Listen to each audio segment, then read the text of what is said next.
All right. Well, welcome everyone to Rhone Ranger's virtual experience. We are so glad you guys could all join us today. My name is Tony Quayle. I am the general manager for Thatcher Winery here in Paso, Robles. Also, I am the president of the Rhone Rangers organization. Today, you're joining us for a virtual discussion on Grenache. I want to take this moment to introduce our moderator for today's discussion, R.H. Drexel. RH is a pen name for a wine business insider who has worked in the nearly every sector of the wine industry for the last 30 years.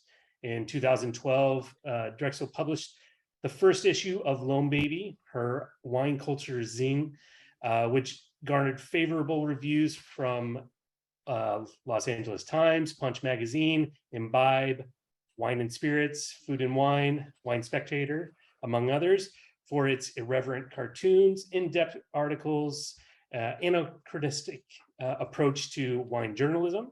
RH continues to publish Lone Baby and is also a freelance writer. She is currently a regular contributor to jebdunick.com. We've also learned while we are setting this Zoom up that RH is a huge fan of Grenache, and which is perfect for today's discussion. So welcome, RH. Thank you so much. Yeah, so I love a lot of different types of wines, but my personal favorite grape variety is Grenache, and my favorite varietal wine is Grenache. And wow, we've got four beauties here today. Sometimes you sit on a panel or participate and there's a couple of clunkers in the mix, but I gotta say, these four are beauties, knockouts, four wonderful iterations. So today, joining us today, and wave at the camera when I introduce if you don't mind, so they know, but I guess they can read your name there. But we've got Nate Wall from Troon Vineyard, Applegate Valley in Oregon. We've got Molly Lonborg from Alta, Colina in Paso. We've got Chris Brundrett, I hope I said that right, from William Chris in Gaines County, Texas. And we've got Casey Graybehl from Sonoma County for the Grenachista. So welcome all of you today. Before we jump in to talk about the wines, I just have two quick questions for each one of you, and if you could kindly respond to them briefly, I would love that. So each one of you, and we'll start with Nate, what do you love about Grenache? Well, I find Grenache pretty fascinating because it's this grape that takes all this heat to ripen, but I mean, at the end of the day, like when you look at it, it can almost come across like a rosé, right? So I mean, it doesn't pick up all this color and tons of tannin, but yet it needs this heat to get ripe, and there's these amazing like strawberry and red fruit flavors, and it's a very versatile grape. You can do everything from make a richer, fuller red out of it to rosés, obviously, or even some sparkling wine. It just fortified wines as well. So it's a very versatile grape that I'm just very intrigued to work with. Awesome. How about you, Molly? Well, I second the versatility, being able to make, personally at Alta Colina, we make a Grenache rosé, a Carbonic Grenache, a red Grenache, and a Grenache rosé pet nat. And that's just out of our tiny 31-acre estate. So I love the versatility. And also I would just say, and I hope I don't step on too many toes, but you're at a Rhone Rangers event, but Grenache delivers what Pinot promises. I second that. Oh, boom, she said it. How about you, Chris? What do you think of Grenache? Why do you love it? Well, being in Texas, it is really freaking hot. So Grenache loves the heat. I would say some of the lesser dramatic vintages are the cooler vintages we have in Texas, which we've only had one or two that I can remember. But Grenache gives you so much versatility. I love too that it's almost the grace, believe it or not, in Texas at least, that ties our Syrah and our Mourvedre. We're a big Mourvedre state, and we produce quite a bit of Mourvedre, and we farm and produce Grenache from 4 different counties. So, the versatility of the grape, it really shows terroir very well. And it makes a great partner with Syrah and Mourvedre, and even a little Tannat. So, but I second that. We make Grenache rosé. We make a Carbonic Grenache, or have in the past, and make a couple of single vineyard Grenaches, and then use it quite a bit in blending. So we get to use it a lot throughout the year. Great. How about you, Casey? What do you love? I mean, you're all in, brother. You've got it on your brand and winery name and everything. Tell me why you love Grenache. Well, I think Grenache just has this amazing ability to show sight. Rivals with Pinot in that, and it shows where it comes from. And I work with a lot of Grenache from all kinds of different climates here in the North Bay, and they all are unique. And I'd have to also echo versatility. I mean, I make 16 SKUs after add a Grenache from 2 different pet nats, and Carbonics and Rosés and Carbonic Grenache Blancs, and it's a great grape if you're gonna go all in and only make one varietal. That's the best one to pick. Right on, right on. My second quick question is, because we're going to be talking about viticulture in your area and we're going to geek out in a second, but culturally speaking, what can you tell us, the audience, about your area? Why should I make time to visit, for example, Texas or Mendocino or Sonoma? If you can just answer briefly a little bit about the highlights of the cultural aspects of your area, art scene, food scene, music scene. Let's start with you, Nate. Yeah, what I like about Southern Oregon is there's still a real pioneering spirit. Like the history has not been written yet for Southern Oregon. I mean, even though it has been producing wine, actually some of the earliest wine in Oregon was produced in Southern Oregon by Peter Britt in the 1800s. But then post-prohibition, it wasn't until the 1970s where it started up again, Troon being one of the first. But there's still this, we grow 72 different varieties in Southern Oregon. So there's just, a plethora of experimentation going on, and so there's all that going on the wine side. And then we have like the Peter Britt, who I just mentioned. There's a great music festival, the Britt Music Festival. We've got Ashland, Oregon Shakespeare Festival, year round. So there's we've got Crater Lake, the least visited national park in the United States, one of the most gorgeous, I would add. There's mountain lakes, there's the ocean, there's it's a really kind of a very vibrant area to be. Awesome. How about you, Molly? Paso Robles, culturally? Yeah, I mean, I love Paso. I came here to go to school in SLO and somehow never left because I love the area. And I'm from Mendocino, which is a very beautiful spot. So it's hard to be blown away by other beautiful spots, but it's pretty great here. As far as the wine making side's concerned, I'm just infatuated with our community here.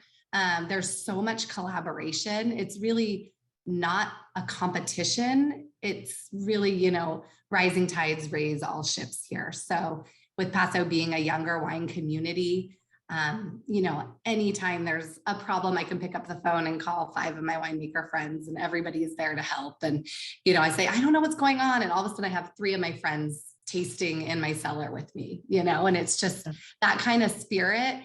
I see it more on the winemaking side, but it comes through on the hospitality as well. It's a very laid back place, but yet you can find everything here. I don't know exactly if we have the 72 varietals that Nate was talking about, but you can find everything from Bordeaux, Rhone, Italian varietals. There's, Paso's not necessarily known for just one thing. And I think that's actually a really good thing because we have something for everyone. So we have urban wineries in Tin City, all the way up to, super fancy. If you're looking for a really high-end experience, you can find that as well. And as far as Paso is concerned, it's just such a fun place to visit. Like there's not a lot of places like this left. Like we have this cute downtown with a park and a square, world-class restaurants. We have Bruce Monroe's sensorial light, exhibit, Vineyard Robles Amphitheater for concerts, and we're only 45 minutes to the ocean. So it really has stuff for everyone, whether you're looking for wine or not. So Great. I love it. Molly. That's awesome. Yeah, I can attest. I'm in Paso, so I love it. Chris, why should I need to make time to go to Texas Hill Country? And I know there's other regions, but we could actually drop France and it would fit into Texas. So it's a big state. That's correct. Why should tell me what I can expect if I visit their food scene wise, and other than just tell me about it. First of all, you should fly into Austin or San Antonio because they're only an hour away from both downtowns, and I don't think Austin needs any introduction in the wine or the music and food scene. It's quickly becoming a pretty big wine town as well. But the Texas Hill Country, I mean, we have 200 plus wineries within an hour drive. You get some of the most epic terroir from the Pedernales River Basin all the way up to the Llano Uplift, which is two totally different, diverse terroirs. There's like I think Nate said, I mean, we're Alianico to Zinfandel. We're starting to get a little bit more dialed in as far as varietal selection, but Rhone varieties are very significant in what we do. Also, the Bordeaux varieties are really growing quickly as well. And then we mix some Portuguese and Spanish stuff as well. So we kind of paint the whole spectrum. But from a cultural perspective, Fredericksburg is about the cutest little town that you've ever been to, and you know, it's a 8,000 person town that swells to 40,000 every weekend, 50 weekends a year. And there's world-class restaurants. Of course, Luckenbach is probably 10 minutes from where I'm sitting right now. So if you want to go join the Pickers Circle or catch some amazing music, we have probably 5 different Grammy awarded artists that play even at the winery every Friday, Saturday, Sunday, which is pretty standard for everybody around here. The food scene is amazing. Barbecue dominates our culture. We always say in Texas, breakfast, lunch, or dinner, you can wrap it up in a tortilla, which is why I'm drinking Grenache all the time, because it goes incredibly well with tacos. But let's not forget the outdoor scene as well.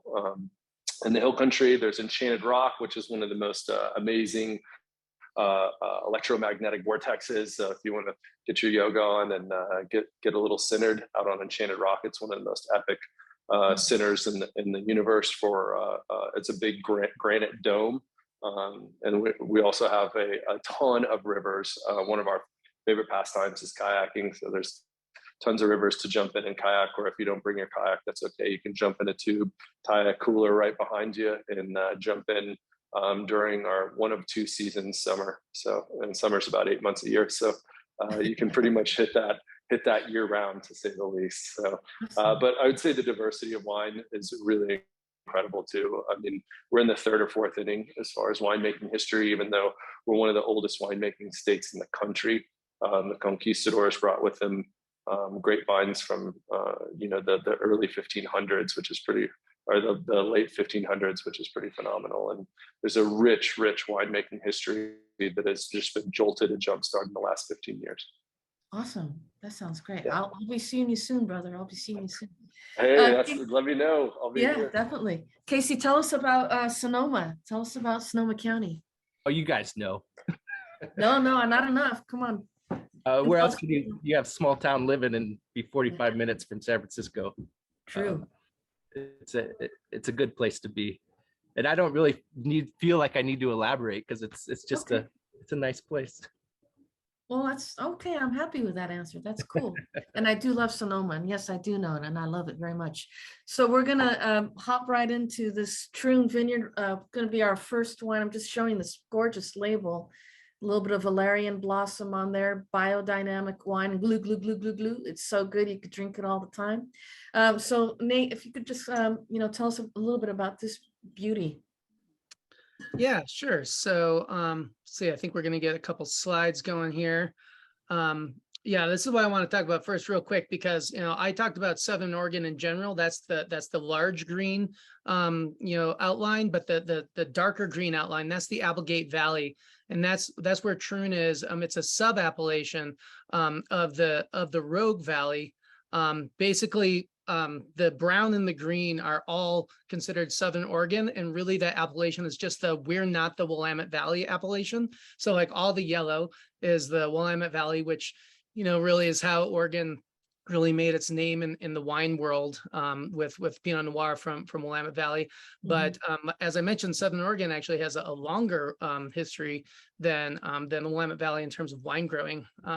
So we're in the Applegate, and you can see it's a mountainous area surrounded by 3 mountain ranges, dominated by the Siskiyou Mountains there. And you could kind of see how close we were to the coast. It's about 60 miles to the coast. The Applegate Valley is kind of an east-west. It's kind of northwest, southeast trending valley that does funnel in some of that cool Pacific Ocean air.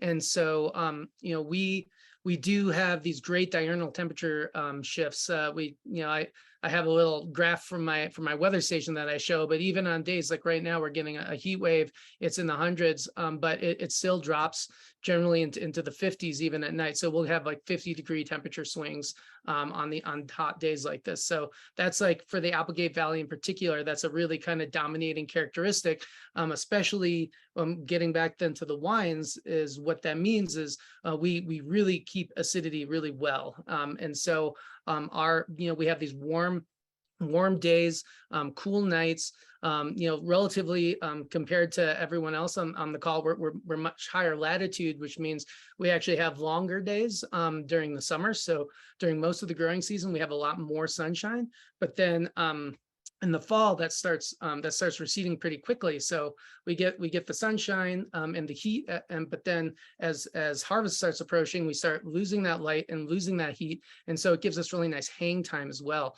So we can preserve acid, we can get hang time, we can ripen fruit with lower sugars, which means lower alcohols, which is one of the reasons we make this wine here. The Glou Grenache is a carbonic maceration Grenache. And this site is at about 1,850 feet. So it's, which is high, but certainly not the highest we have down here. Our valley floor is at like 1,200, 1,100 feet. So our valley floor is higher than, a lot of the high points of other AVAs. But yeah, so the kind of the thinking behind this wine is, this is even a cooler site in the Applegate Valley, and so the Grenache ripens at lower sugars. We pick it with slightly higher acidity for this wine, and then we do carbonic maceration. And I know that Molly will also has a carbonic maceration Grenache, so I won't steal all the thunder here, but in general, I'll do the simplified version. She can go in detail. It's you basically just put the grapes. For me, it's 100% whole cluster into a tank, seal it up. I throw a little bit of dry ice in there as I'm loading it to really try to get rid of all the oxygen. And then you seal that up. For me, it's for about 2 weeks. And what happens is there's this conversion process, enzymatic. It's not yeast. It's a enzymatic conversion of sugar into alcohol. And most people are the most familiar with this process from Beaujolais region in France. Beaujolais-Nouveau is the carbonic maceration. And so when people, I guess they often presume that that's what Gamay tastes like, but carbonic maceration really adds all these really estery, just really pungent aromatics, and at the same time creates alcohol without the skin contact, so you're minimizing the tannins that end up in the final wine. And so for me, then I also, after my 2 weeks of carbonic maceration, I press it off just after a couple of days later. So we pop open the top, so it's 100% whole cluster. So all those berries are, they almost look like you just dumped them in there yesterday. It's and then we jump in there and we have to start foot treading, because now we want to get some juice. We like I said, mine's a semi-carbonic because I want mine to now to go into alcoholic fermentation. So a chunk of the sugars has already been converted from sugar into alcohol carbonically. But now I want to get the regular for alcoholic fermentation going to get the rest of those sugars converted into alcohol. And so we jump up and down, try to get some juice, and then let that open it up. So now it's exposed to air, and so now now yeast actually take over and start the fermentation.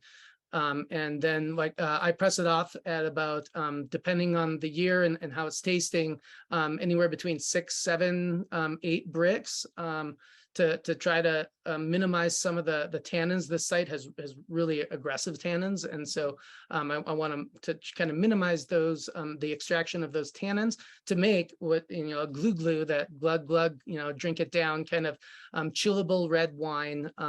And Grenache is just perfect for this because it has all those fruit flavors. And, kind of like what Molly was saying, what Pinot promises Grenache delivers, that makes it, Pinot Noir and Gamay Noir are very similar, and Gamay is often done with carbonic. Grenache is a great match for carbonic maceration as well. So that's the process behind this wine. So it ends up being a lower alcohol wine. I actually bottle this. It's one of the first things I bottled. I keep the whole thing in stainless steel. So even after I press it, after 6-7 bricks or so, it goes back into a stainless steel tank. And I drop it's a variable capacity tank. I drop the lid on that. And I actually try to keep some of that carbon dioxide from the fermentation. So when I bottle it, there's still just a hint of that CO2 spritz still inside that wine, and normally it's with Glou, it's meant to just drink it now. I mean, it's not like put this in your shelf for years. That's the whole point, is enjoy it now, like while it's fresh and vibrant and young. And that extra CO2 actually helps. One of the reasons I do it actually is I also use very low amounts of sulfur.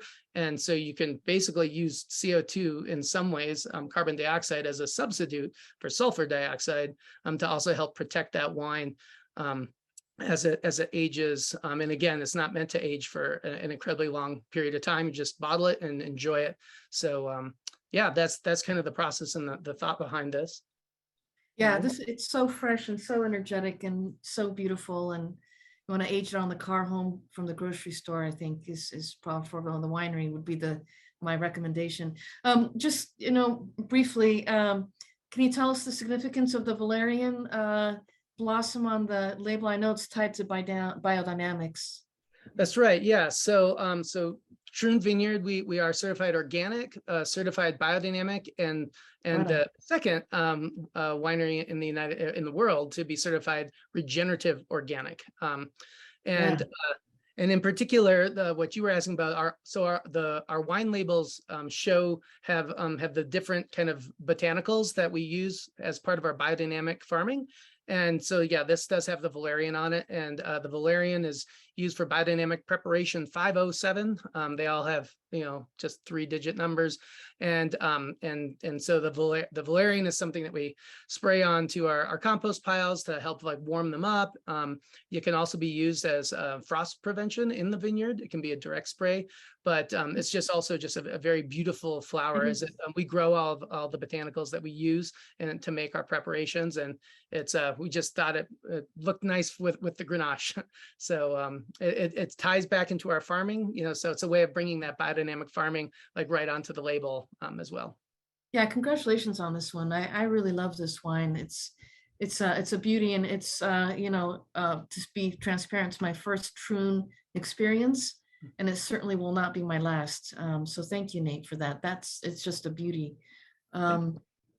So we're about at 10 minutes on you, so we're going to move along to Chris, and I'm just going to show this. So I'm embarrassed to say I don't have a lot of experience with Texan wines.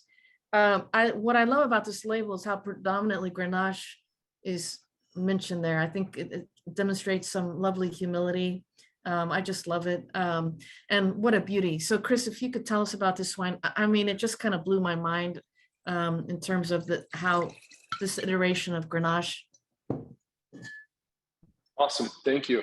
So this is Grenache. There's a little dash of Morbet in this as well. This all comes from Friesen Vineyards in Gaines County, which if you go almost all the way to the Panhandle, to the very corner, you can see it's right on the edge there of the Texas High Plains. This is some of the highest elevation wine growing in the country. This is about 3,200-ish feet of elevation.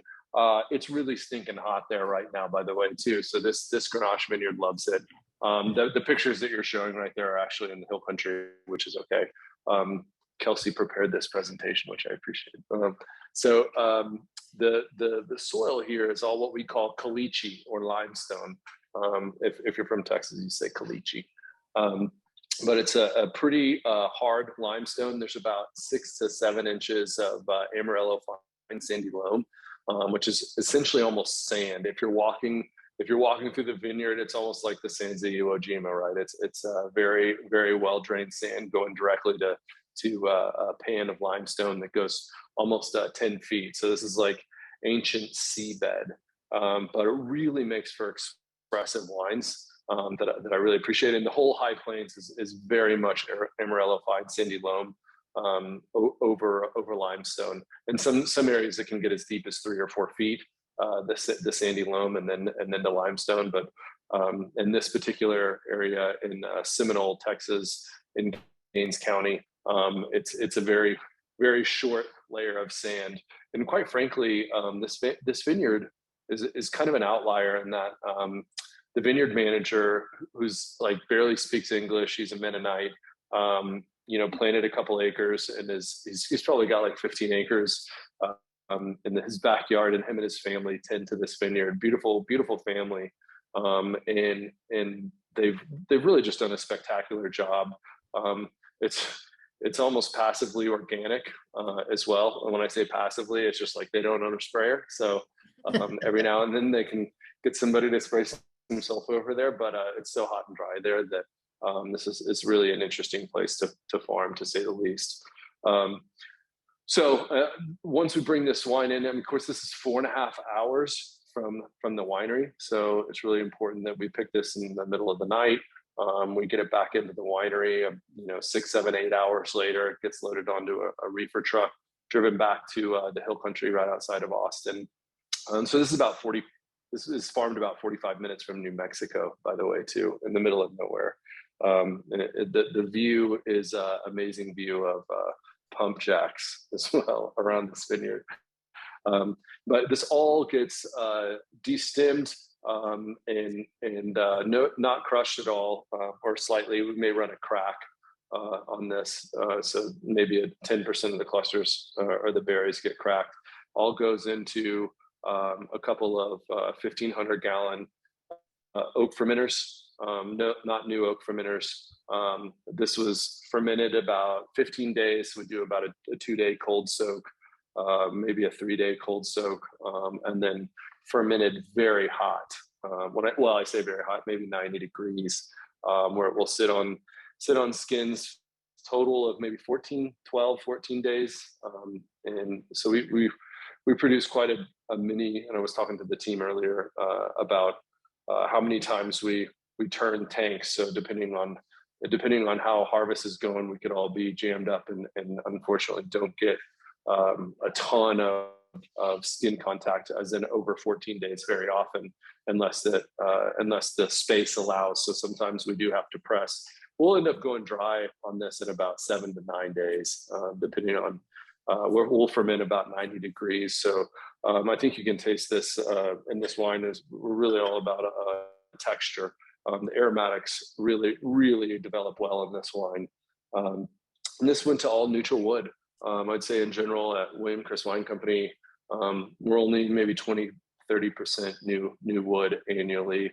But especially on the Rhone stuff, we have a lot less influence of new oak, and that's personal preference for me.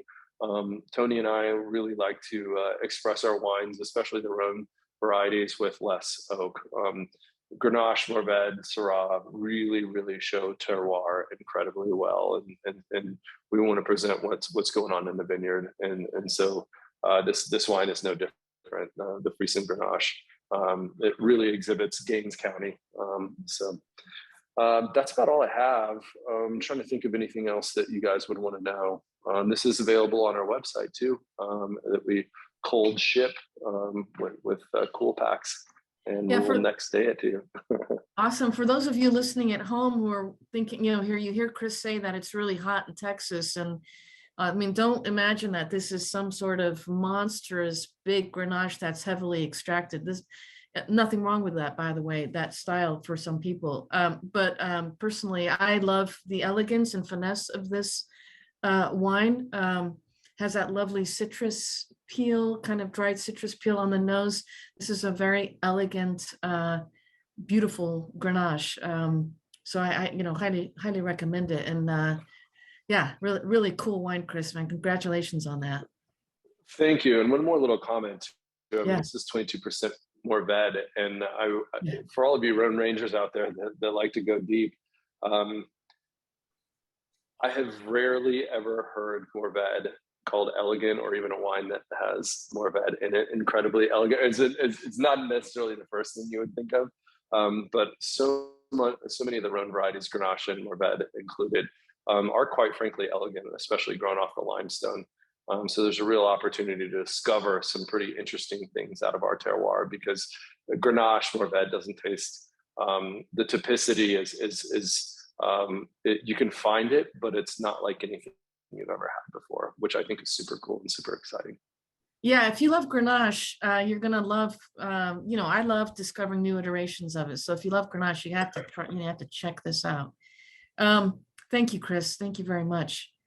So Molly, we're going to move on to this beautiful carbonic Grenache by Molly at Alta Colina. You can't really tell, but there's a nice texture on the label too, and it's kind of a squat bottle. Looks beautiful on the table. I do feel like wine is an aesthetic experience, wine enjoyment. So I always talk a little bit about packaging, and also I live in Paso. This is served by the glass at a local restaurant, and it's the only wine my wife will tolerate me talking about without rolling her eyes, because she loves it a lot. So Molly, could you talk a little bit about this wine? Yeah. So, pardon me. So just talking about the packaging real quick. So, Alta Colina is a small family run winery in Paso Robles. So it's owned by a father-daughter duo, Bob and Maggie Tillman. And I'm just had the honor of helping craft some of the wines from our estate vineyards. So you can see this vineyard picture right here. We are all in on the Rhone. So we love Rhone varietals. And we pretty much have two big hills that face each other, with that pond in the middle, kind of that being the low point. A lot of similarities to what Nate was talking about climate. So again, it's 102 in Paso right now, and we'll drop down into the 50s tonight as well. So yeah, you can kind of get an idea of some of our elevation here. Our hilltops are all at 1,750 feet.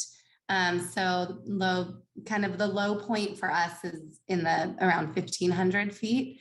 So we're out of the frost zone, which is really nice for us. Something cool about our vineyard.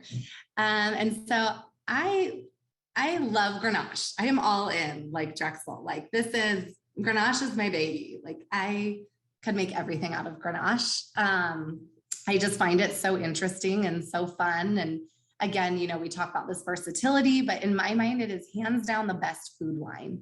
So Grenache, a lot of people, it's so funny. I used to go out and work the market a lot in my previous job, and I'd pour our Grenache dominant blend. It was Grenache, Syrah, Mourvedre, and Tannat.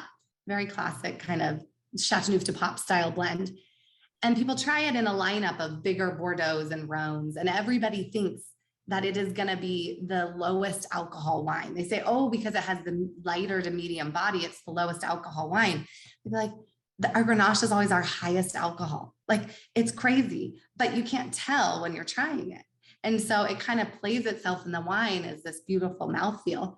And I know Grenache shows very differently in other places. And the majority of my Grenache making experience has been within the Adelaida district in Paso Robles. But we get a lot of tannins in our Grenache. And so when we're out there tasting in the vineyard, trying to make pick decisions, like I can't even look at the sugar number. It's all based on taste. And once I can kind of tame those tannins, if I pick it too early and leave it on skins for even 14 days, like Chris was talking about, it could just like rip the enamel off.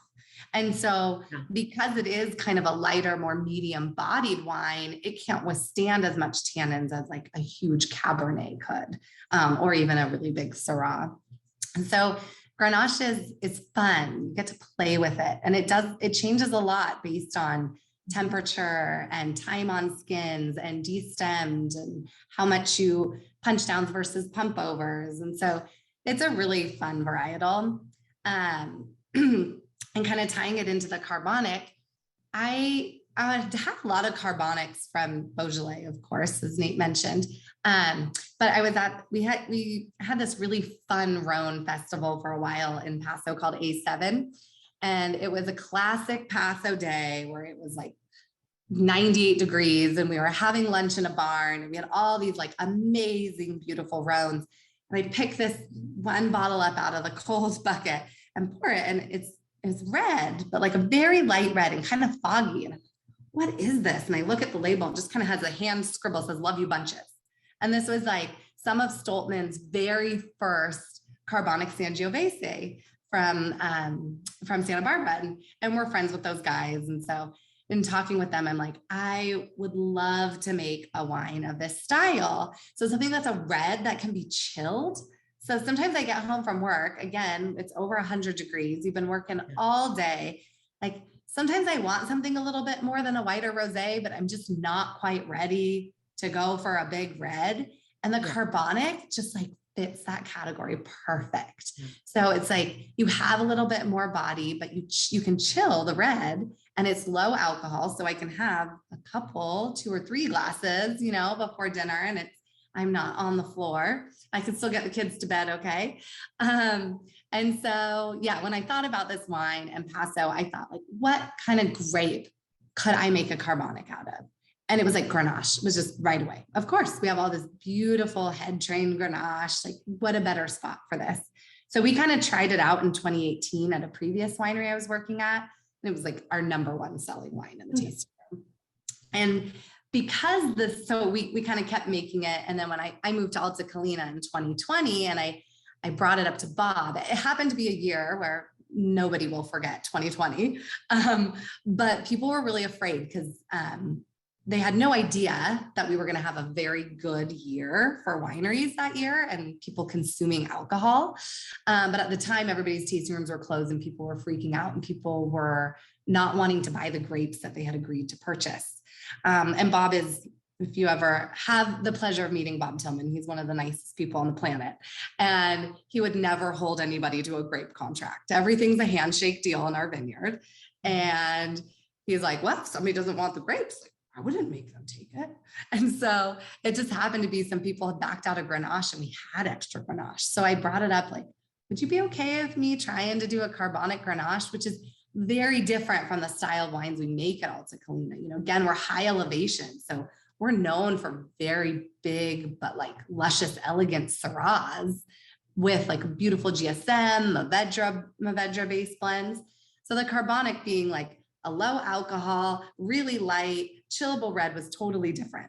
And so Maggie and I kind of brainstormed doing a completely different form of packaging for it. So we didn't want our regular consumers to think like, oh, this is just a carbon. People see Carbonic, they think it's carbonated, first of all. So they think, oh, this is just a bubbly Grenache, when the reality is it was such a different wine. So that's why we, as Drexel showed you, but we created the kind of squatty bottle, whole new label. We kind of have an embossed of the topography of our vineyard on there behind. So it's kind of been a fun project for us. And I wish that you guys could kind of, I realize you can't really tell the color, but this is like light. There you go. It looks better on your screen. Yeah. It looks like a really dark rosé or a really, really light red wine. Yeah. Really cool wine. Yeah. And so, you know, Nate kind of told you guys all about Carbonic. Pretty much it's a fermentation that occurs in the absence of oxygen. Rather than destemming red fruit and doing pump overs or punch downs, we take whole clusters, we gently place them in a tank or even in bins and layered with dry ice. And we cover the top with saran wrap, or if we have a tight fitting lid, depends on the year and what we have available. And we just leave it. And I'm kind of nosy, so I tend to open it up about once a week and just like make sure, I like to put my nose in it, make sure that like nothing off is happening. And I always like to pop a berry in my mouth, and it's literally like you have sparkling berries. It's the coolest thing. We always take some to the tasting room. I'm like, you got to show people this. It's like, it's literally a bubbly berry. It's just so fun. And so this wine I left for 4 weeks, all sealed up, pressed it off. A little different from Nate. When we press off, okay, so this is only my 4th vintage of making a Carbonic Grenache, but it's varied. Sometimes I press off and I'm at 5 bricks. Sometimes I press off and I'm at 15, 16 bricks. But I let the wine finish native fermentation in stainless steel. And then I actually do go to neutral oak, and I do let it go through malolactic. So I want to bottle this in January, and I don't want to filter it. And so I let the wine go through malolactic because it's picked at a very early brick. So we pick it around 21 and a half bricks. Not worried about, like, we have plenty of acid in the wine, so it still stays kind of like bright and fresh. But it's really cool. I always get like this kind of hibiscus and like a raspberry iced tea. And then in the middle of harvest, I got this crazy like lemongrass this year that just blew my socks off. So Thank you, Molly. I really love this wine. And again, it's just a really, really cool color. So congratulations on that one. And thank you. And now we're going to Casey, who's got it all on the line with this. Look at this. I like the swagger in this label. I love the label. Named his brand Grenachista. I'm going to do an old lady thing, put my glasses on so I can read this, but I love this back label, so I'm going to take a moment to read it. Grenachista, someone fighting for the cause of the Grenache grape because they believe it is the unsung hero of the wine world, used in many of the best wines, but rarely getting the credit it deserves. Synonym for someone who believes in supporting the underdog. So beautiful, beautiful wine, surprising. Again, an expression, a site of Grenache I'm not familiar with, the Alder Springs in Mendocino County. So I'm going to let you take it away, Casey. Oh, where's my slideshow? Oh yeah, yeah. Here's your slideshow. There you go. Yeah. So Alder Springs is about 3.5 hours north of us, getting pretty close to the Humboldt State or Humboldt County line. It's way up there. It's surrounded by redwoods, about 8 miles to the coast as the crow flies to the west, up the 101 corridor.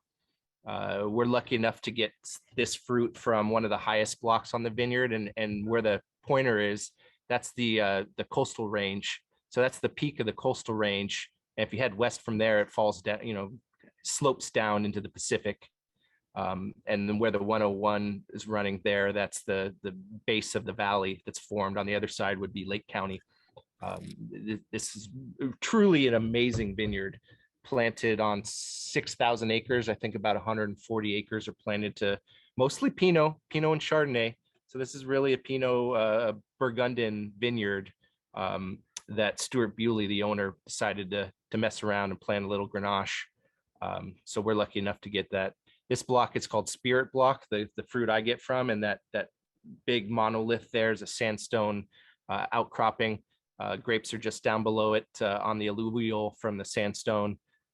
It's considered sacred by the native Pomo tribe. So it's really a unique site. And I started this brand in 2013, all Grenache all the time. But it's really evolved from where it started. After visiting Vaucluse in southern France, my mindset was really that Grenache wants heat. It wants heat all the time.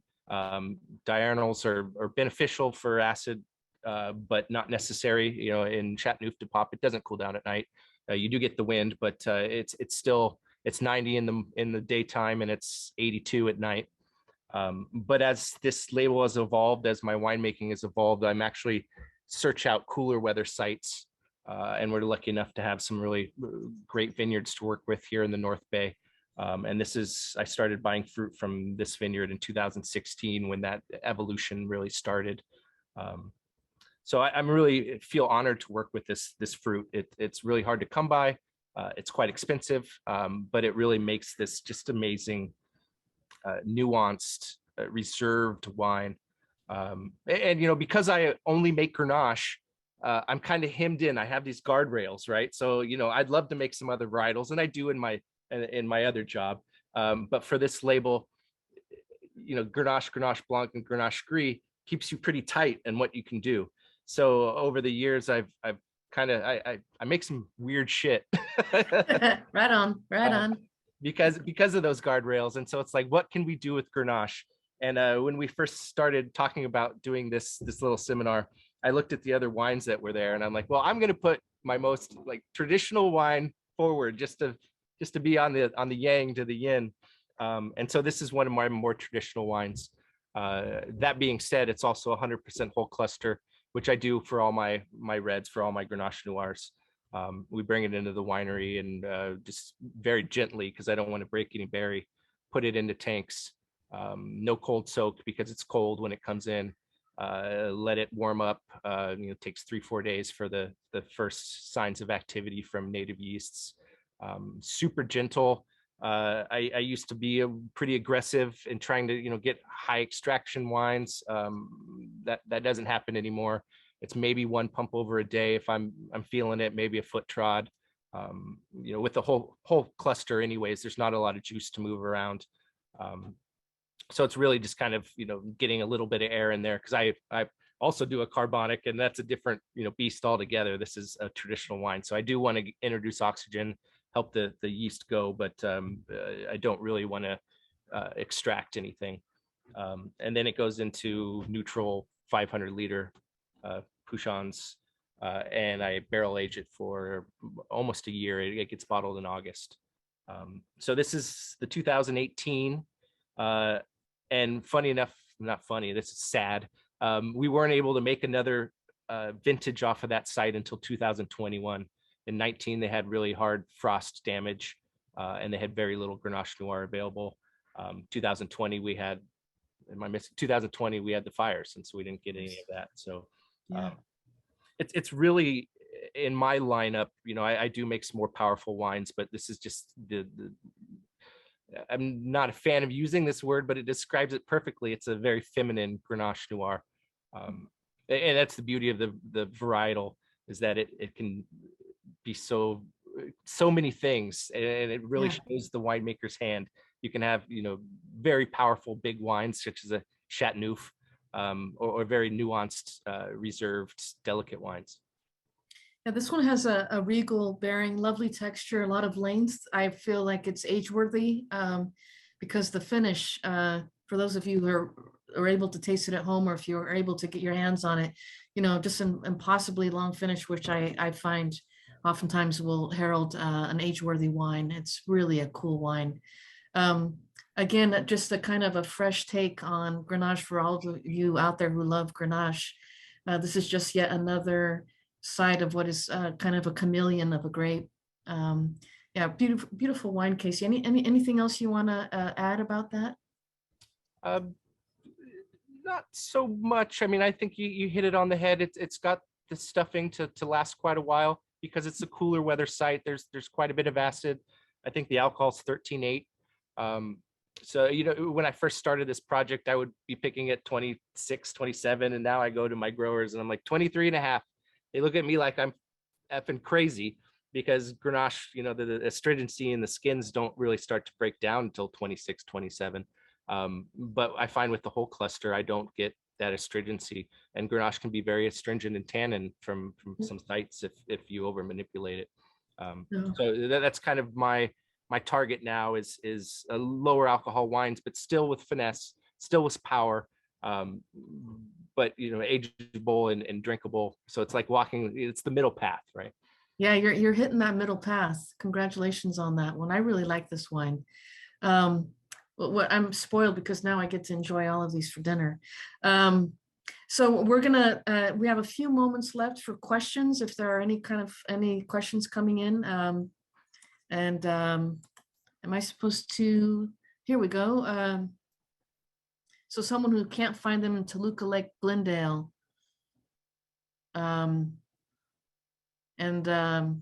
Something about an onyx wine. Okay, squat bottle is the type of bottle that is the earliest Southern California wine bottled in. Okay, none of these I understand. I'm sorry, I'm not able to make better sense of it. I think we're gonna wrap up, unless Tony, who's kind of offline, has anything to say. I think we've had a great session. I want to thank Nate, Molly, Chris, I think he's off somewhere in Texas, Casey, Tony, for just a beautiful session on what I think is, and Craig, just for a beautiful session on what I think is a sublime, I might even add somewhat spiritual grape in my mind. Tony, anything you want to add? Yes, thank you, RH. That was fantastic. And thank you, Nate, Molly, Chris, Casey. You guys was just a great discussion on different renditions of Grenache, and I hope everyone enjoyed it out there and found it educational as well. I hope you find these Zooms fun and educating. We're going to take a break from these Zooms for just a couple of months. We're going to give our winemakers a little bit of a break to, focus on what their real job is, to bring these grapes in. So we'll start these Zooms back up in November. But with that being said, we do have an in-person event coming up in September 16th, where we will be celebrating none other than Grenache. We're going to do an in-person 100% Grenache tasting. You can go to our RhoneRangers.org website to find more on the event and ticket information. Other than that, I want to thank everybody. Thank you so much. We really appreciate you joining us, and we hope you have a great rest of your evening. Thank you. Beautiful wines. Awesome job, guys. Thank you so much. Cheers, everyone. Cheers. Thank you. Cheers.